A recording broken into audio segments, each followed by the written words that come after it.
starting with the scope and limitation of homeopathic materia medica. Scope.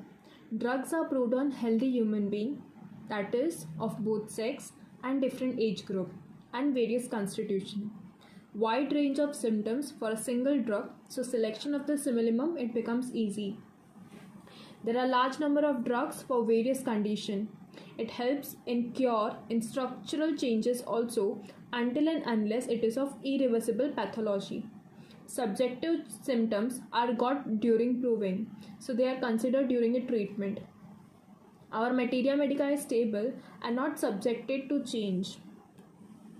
Materia medica comprises holistic and individualistic approach. Understanding the diathesis and disposition of a person through materia medica helps to find out the prophylactic remedy. Study of materia medica helps in understanding the relation existing between two or more remedies.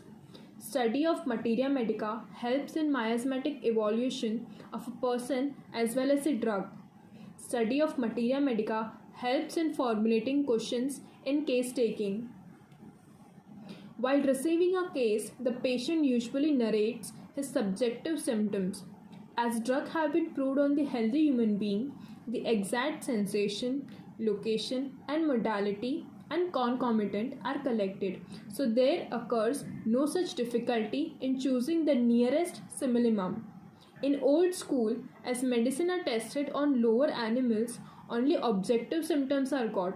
Subjective symptoms are those which are felt by the patient himself, example burning pains, increased thirst, etc. Limitation. See, every science has some limitation. Homeopathy is not an exception. The true understanding of scope and limitation of materia medica helps the homeopathic physician to be more confident on the efficacy of prescribed medicine. So no proving records are available on pathological changes in homeopathic materia medica. Like there is no medicine which have been proved upon the production of pathological changes in proper application on these drugs. Very often we come across few pathological symptoms.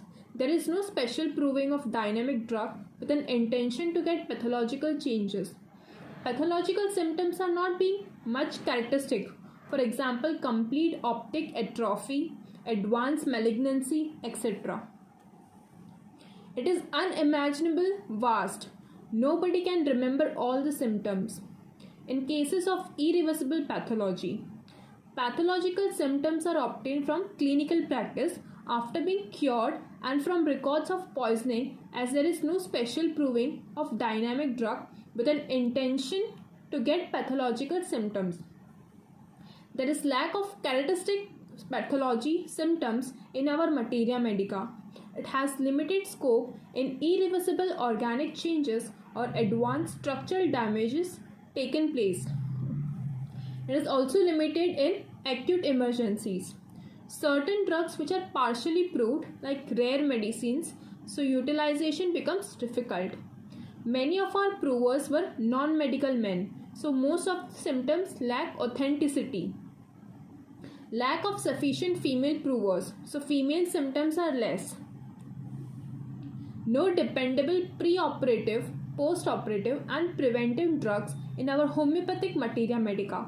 So it has a very little scope in the field of contraception, drug-induced abortion and anesthesia. There is no book on materia medica which can claim to be complete and containing everything.